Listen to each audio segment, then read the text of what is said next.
Hello, good morning everyone. My name is Celine Joy R. Ajero, a secondary school teacher 1 of Masagisi National High School, and the assigned topic to me is the Behaviorist learning theory.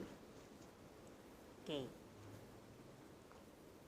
So the Behaviorist learning theory, the main tenet is that all behavior is caused by our corresponding external stimulus.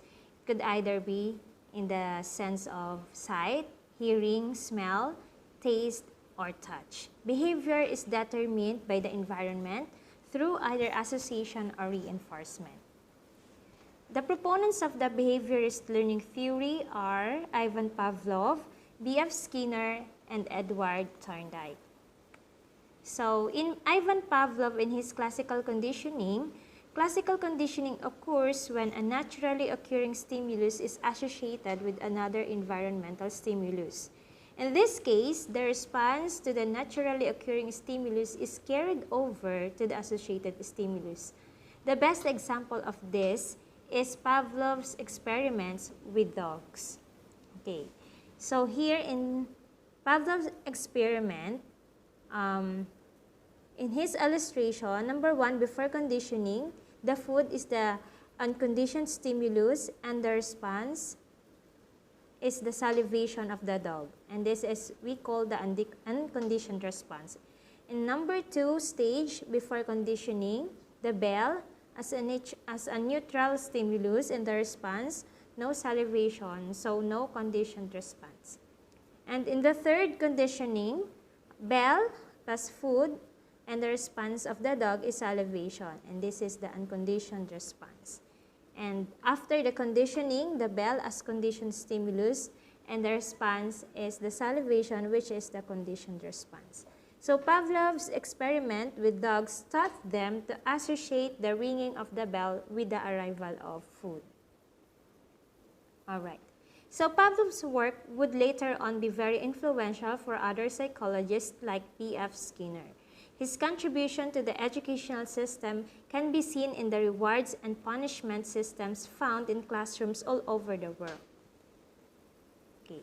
So in Edward Thorndike and his law of effect, so here Edward Thorndike's experiments with a cat in a puzzle box led him to conclude that learning can be explained by the principle of law of effect. Simply put, it means that when a response to a stimulus produces a satisfying effect, the association between the response and the stimulus is strengthened. Yan. Here, Thorndike's law of effect. In the law of effect, a learner on his first day of kindergarten might try different approaches of getting his teacher's attention. Yan. In the illustration, the learner, by trial and error, learns which methods earn a positive response from the teacher and which get a negative response. Criticisms against the law of effect include its mechanistic point of view. However, one has to take into account that Thorndike's experiments first made use of cats. Another is that Thorndike's explanation of behavior as a series of trial and error does not give importance to the learning and thinking process of a learner. B.F. Skinner and his operant conditioning.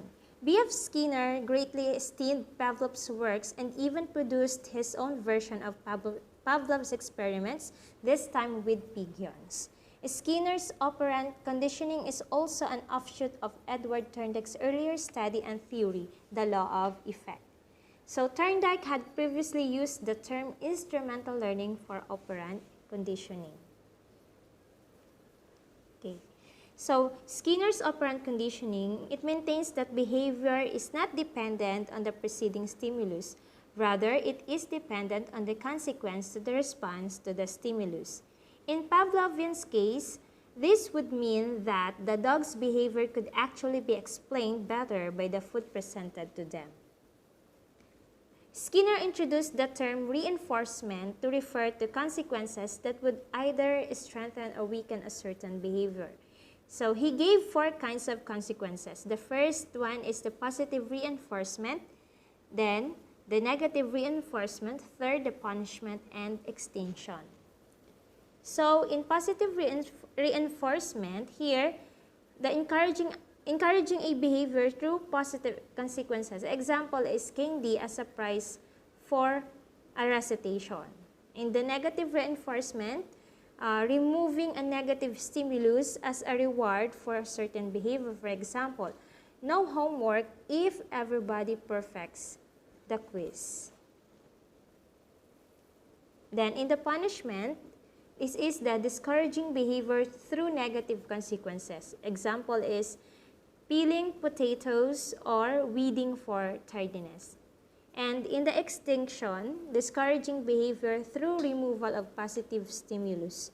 Examples, no threats for unfinished work. So, contentions for Skinner's learning theory include his disregard for any introspective analysis. Skinner, however, explained that it is much easier to study, observe, and analyze tangible external behavior than the internal mental workings of a person. So, in summary, behaviorist learning theory focuses on external, tangible behavior as the object of their study, and it explains behavior as a stimulus-response dynamism. So, Ivan Pavlov first showed how behavior can be manipulated through classical conditioning, wherein association is formed between a naturally occurring stimulus response and a neutral one.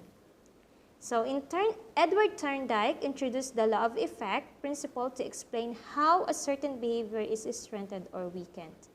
B.F. Skinner refined Pavlov's and Thorndike's ideas by introducing the term reinforcement and by focusing more on the consequences of behavior rather than on preceding stimuli as motivation. So, the link for this video can be found on YouTube, and that is the link. Okay, and that is all about the behaviorist learning theory. And that's all. Thank you for listening.